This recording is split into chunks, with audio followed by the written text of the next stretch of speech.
ఒక చిన్న కుటీరం, అందులో భార్యాభర్త ఉంటారు.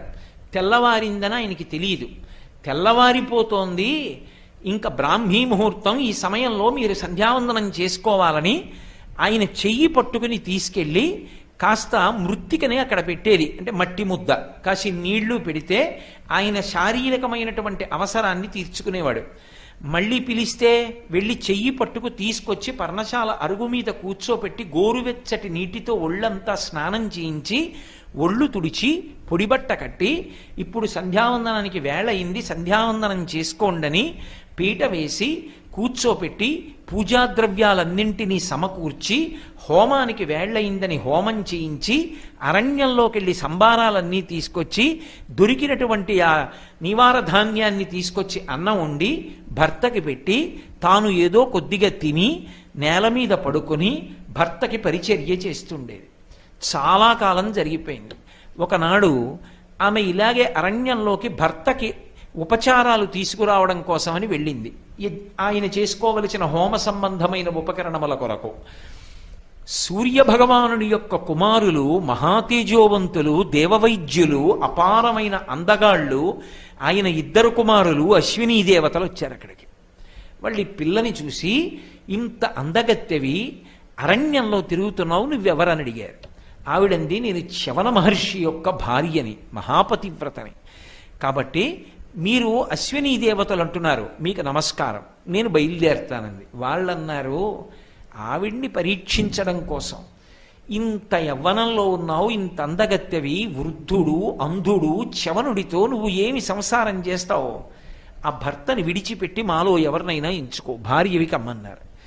ఇటువంటి మాట నోటి వెంట రాకూడదు. అంధుడో వృద్ధుడో నా భర్త నాకు పరమదైవం, ఇంకొక్క మాట మీరు మాట్లాడితే శాపవాక్కు విడిచిపెడతానని.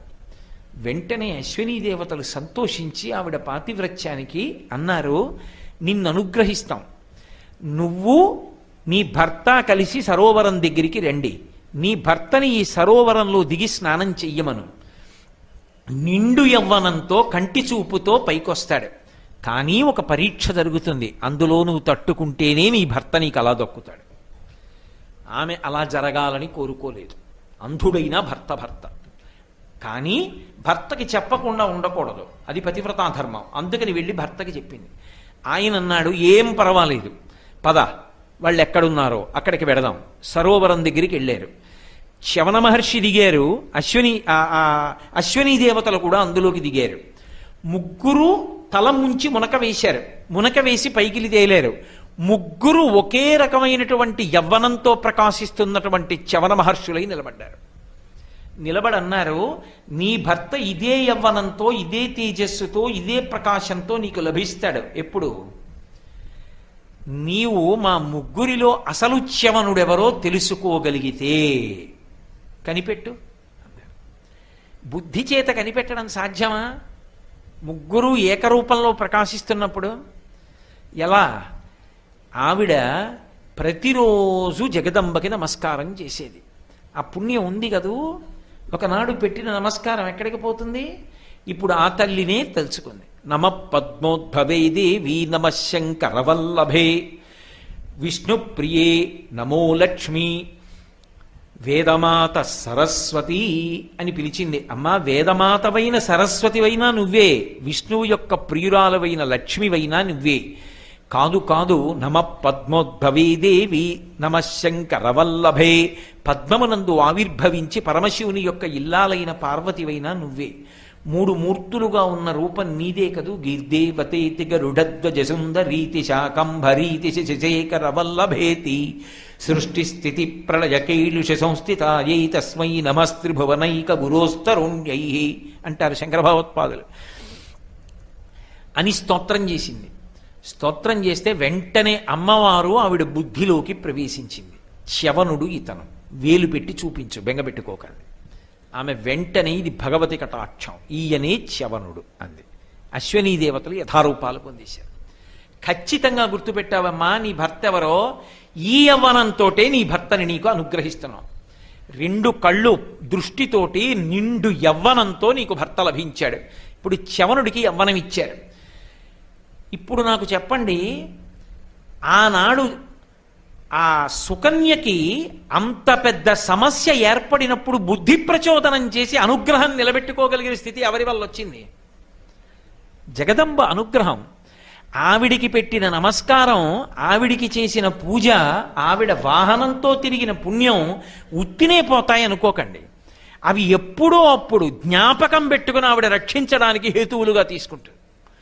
దేవీ భాగవతంలోనే ఆవిడ ఎలా అనుగ్రహిస్తుంది అన్నదానికి ఒక వృత్తాంతం చెప్తారు. ఒకానొకప్పుడు దేవదత్తుడు అని ఒక బ్రాహ్మణుడు, ఆయనకి సంతానం లేదు. సంతానం లేదు కాబట్టి సంతానం కోసమని ఇష్టి చేస్తున్నాడు. గోభిలుడు అని ఆయన ఉద్గాతగా ఉన్నాడు. యజ్ఞంలో సామగానం చెయ్యాలి ఆయన. ఈ గోభిలుడు సామగానం చేస్తున్నాడు. సామగానం చెయ్యాలి అంటే బాగా ఊపిరిని బిగబట్టి, ఊపిరి పీల్చి బిగబట్టి సామగానం చేయాలి. ఎందుకంటే దీర్ఘంగా మంత్రం పలకాలి. స్వరభంగం అవుతుంది సామగానం చేసేటప్పుడు, తప్పు పట్టకూడదు. ఆయన స్వరభంగం చేశాడు. గోభిలుడు స్వరభంగం చేశాడని కోపం వచ్చి దేవదత్తుడు అన్నాడు, మూర్ఖుడా, నేను కొడుకు కోసం యజ్ఞం చేస్తుంటే స్వరభంగం చేశావన్నాడు. వెంటనే గోభిలుడు అన్నాడు, సామగానం చేస్తున్నప్పుడు ఒక్కొక్కసారి ఊపిరిని బిగబట్టడం కష్టం, స్వరభంగం అవుతుంది. అంత మాత్రానికి నన్ను యజ్ఞవాటంలో మూర్ఖుడా అని పిలిచావు, మూర్ఖుడైన కొడుకు జన్మించుగాక అన్నాడు. వెళ్ళి కాళ్ళ మీద పడ్డాడు. మూర్ఖుడైన కొడుకు ఉండడం కన్నా కొడుకు లేకుండా ఉండడం మంచిది. నాది పొరపాటైపోయింది, నన్ను మన్నించు, నాకు సత్పుత్రుడు కలిగేటట్టుగా అనుగ్రహించన్నాడు. పెద్దల యొక్క కోపం తాటాకు మంట. వెంటనే ఆయన అన్నాడు, పుట్టినప్పుడు మూర్ఖుడే, తదనంతర కాలమనందు మహావిద్వాంసుడు అవుతాడు. ఈ పిల్లవాడు పుట్టాడు, ఒక్క మాట నోటి వెంట రాదు, సంధ్యావందనాది ప్రక్రియలు కూడా చేయలేడు. తల్లిదండ్రులు తిట్టేటటువంటి తిట్లు వినలేక, నేను మూర్ఖుణ్ణి, నాకేం రాదు, ఇటువంటి తండ్రి కడుపున చెడపుట్టానన్న బాధతో ఆ పిల్లవాడు గ్రామాంతరం వెళ్ళిపోయాడు. అరణ్య మార్గంలో ప్రయాణం చేసి చేసి చేసి చేసి ఒక ఊరు చేరుకున్నాడు. నోరు విప్పితే అతనికి ఏం రాదని తెలిసిపోతుంది, అందుకు నోరు విప్పేవాడు కాదు. నదికి వెళ్ళడం, స్నానం చేయడం, వచ్చి కూర్చోవడం, అలా కూర్చోవడం. జపం చేయడానికి ఏమొచ్చు, పాపం ఏం రాదు, కూర్చునేవాడు అలాగా. అబ్బా, నిజంగా తపస్సు అంటే ఇందిరా, గొప్ప వ్రతనిష్టలో ఉన్నాడు, సత్యవ్రతుడు అని జనం పేరెట్టారు. ఎందుకంటే ఆయన పేరేమిటో ఆయన చెప్పలేదు, ఉతధ్యుడు ఆయన పేరు, తండ్రి పెట్టింది. నిజమైన తపస్సు అంటే ఈందే అని సత్యవ్రతుడు అని పేరు పెట్టి పళ్ళు తెచ్చేవారు, కాయలు తెచ్చేవారు, రకరకాలు తీసుకొచ్చేవారు. ఆయన ఏమనేవాడు కాదు, ఇలా అంటుండేవాడు, తింటుండేవాడు, కూర్చుంటుండేవాడు. ఆయన అలా కూర్చునుండగా ఒక రోజున ఒక వేటగాడు ఒక అడవి పందిని తరువుకుంటూ వస్తున్నాడు. ఇక అంత దూరంలో ఉందనగా దాని మీద బాణప్రయోగం చేశాడు. మీరు ఎప్పుడైనా బాణప్రయోగం చూశారో లేదో, నిజంగా బాణం వెళ్ళి తగలడం అన్నదోసారి చూస్తే ఇంత భయంకరంగా ఉంటుందా బాణప్రయోగం అనిపిస్తుంది. వెళ్ళి సగం దిగబడి ఊగుతుంది, అంతలా వెళ్ళి ప్రాణస్థానములను కొడుతుంది. అది వెళ్ళి అడవి పంది గుచ్చుకుంది. ఒకసారి శ్రీశైలంలో ఇష్టకామేశ్వరి దేవస్థానం దగ్గర అక్కడ ఉండేటటువంటి ఆ ప్రాంతంలో నివసించేటటువంటి తెగలకు చెందిన వారిని, అయ్యా ఓసారి బాణప్రయోగం చేసి చూపించండి అంటే, అప్పుడు నాతో ఉన్నవాళ్ళు కూడా చూశారు. ఆ ధనస్సులు తీసుకుని మేము కూడా బాణప్రయోగం చేశాం, చేయగలమేమో చూద్దామని. ఇక్కడ నిలబడి బాణం వేస్తే కన్ను మూసి కన్ను తెరిచే లోపల దేన్ని కొట్టమంటారని అడిగాడు. ఏదో చెట్టును కొట్టండి అన్నాం. కన్ను మూసి కన్ను తెరిచే లోపల బాణం వెళ్ళిపోయి చెట్టులోకి గుచ్చుకుని ఊగిందిలాగా. అంతలా బాణప్రయోగం చేస్తారు.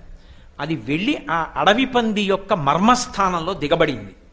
నిత్తురు ఓడిపోతోంది. వెనక వచ్చేస్తున్నాడు వేటగాడు. భయపడిపోయిన అడవి పంది పరిగెత్తుకుంటూ ప్రాణరక్షణ కోసం ఈయన ఓ పర్ణకుటీరంలో కూర్చునున్నాడు కళ్ళు మూసుకొని. గభాలన చొరబడింది. ఆ బాణం దిగపడిపోయి ప్రాణాలు రక్షించుకోవడానికి నిత్తురు కారిపోతూ ఆర్తితో చూస్తున్న పంది వంక చూశాడు. ఒంట్లో ఒక్కసారి జలధరింత వచ్చేసింది, రోమాంచితమైపోయింది. తన ప్రయత్నం లేకుండానే హైం అన్నాడు. ఆ పంది అతని వంక చూసింది, గబగబా పక్కకెళ్ళి ఓ పొదలో దాక్కుంది. నడవలేకపోతుంది అది. వెనక వేటగాడు వచ్చాడు. ఆయనకే విచిత్రంగా అనిపించింది. ఇది ఏమిటో బాగుందని అదే ఉద్విగ్నతతో అదే అక్షరాన్ని, అది బీజాక్షరం, సారస్వత బీజాక్షరం అని, అదే బీజాక్షరాన్ని ఓ పలికి ఆనంద తన్మయత్వంలో సమాధిలో కెడుతున్నాడు. వేటగాడు వచ్చాడు. అయ్యా నేను అడవి పందిని బాణం వేసి కొట్టాను, ఇక్కడ ఎక్కడైనా ఉందా అని అడిగాడు. ఎంత శాస్త్రజ్ఞానం వచ్చేసిందంటే ఆయనకి, వెంటనే అన్నాడు, ఇప్పుడు అడవి పంది అక్కడ ఉంది అని చెప్తే చంపేస్తాడు, చంపేస్తే ప్రాణివధ జరుగుతుంది, చెప్పకపోతే భార్యాబిడ్డలు ఆకలితో బాధపడతారు. వేటగాడి విషయంలో చెప్పడమా చెప్పకపోవడమా ఏది ధర్మం? అన్ని ధర్మములలోకి గొప్ప ధర్మం ప్రాణిని రక్షించడం అని ఆయన అన్నాడు. అబద్ధము చెప్పలేదు, నిజము చెప్పలేదు. వేటగాడి వంక చూసి యాపశ్యతి నసాబ్రూతే అబ్రూతే సనపశ్యతి అహో వ్యాధ స్వకార్యార్థిన్ కిం పృచ్ఛసి పునః పునః అన్నాడు. ఎందుకయా అన్ని మాట్లాడుగుతావు? ఏది చూసిందో అది చెప్పదు, ఏది చెప్పిందో అది చూడలేదు, ఎందుకు అడుగుతావు? వేరొక జంతువుని చూసుకో అన్నాడు. అంటే యాపశ్యతి నసాబ్రూతే, చూసింది కన్ను చెప్పదు, చూడనిది నోరు చెప్తోంది. చూడని నోరు చెప్తే ప్రమాణం ఎలా అవుతుంది? చూసిన కన్ను చెప్పదు కాబట్టి, కన్ను మాట్లాడదు కాబట్టి సత్యం చెప్పే అవకాశం లేదు. కాబట్టి వదిలేయి. ఇప్పుడు నేను సత్యం చెప్పాడా సత్యం చెప్పాడా? సత్యమే చెప్పాడు. చూసిన కన్ను మాట్లాడదు, మాట్లాడుతున్న నోరు చూడలేదు. కాబట్టి ఎందుకు నన్ను అడుగుతావు? కిం పృచ్ఛసి పునః పునః, ఎందుకని మాటలు అడుగుతావు? వెళ్ళి ఇంకో జంతువుని చూసుకో అన్నాడు. ఏమిటో ఈయన అని వేటగాడు వెళ్ళిపోయాడు. పంది రక్షింపబడింది అని అనుకోవాలి మనం. ఇప్పుడు ఇంత పాండిత్యాన్ని అనుగ్రహించేసింది, మహావిద్వాంసుడైపోయాడు తరువాతి కాలంలో. అమ్మవారి పాదముల మీద వేసిన ఒక్క పువ్వు, ఆవిడికి చేసిన ఒక నమస్కారం, ఆవిడ వాహనం వెంట వెళ్ళడం, ఆవిడ పూజ చూడడం అంత విశేషమైనటువంటి అనుగ్రహాన్ని కురిపించేస్తాయి. అందుకే ఆ తల్లి పూజకి, ఆ తల్లి యొక్క సేవలకి అంత గొప్ప ప్రాధాన్యత ఏర్పడింది. అమ్మవారిని ఒక్కొక్క రోజు ఒక్కొక్క రకమైనటువంటి అలంకారం చేస్తారు, ఒక్కొక్క రోజు ఒక్కొక్క మూర్తిగా ఉంటుంది. నిజానికి మనం ఆవిడ్ని అలా చూసుకుంటున్నాం కానీ అసలు అలా అలంకారం చెయ్యనంత మాత్రం చేత ఆవిడ మూలతత్వానికి వచ్చినటువంటి భేదమేం ఉండదు. ఆ మూలతత్వమే అన్ని రూపాలు పొందుతోంది. కానీ అది మనసుతో భావన చేసి మనం పూజ చెయ్యగలిగినా కూడా ఆవిడ యొక్క అనుగ్రహం కలుగుతుంది. అందుకే శారదా నవరాత్రులు అని పేరు, సరస్వతీ పూజ అని పిలుస్తారు.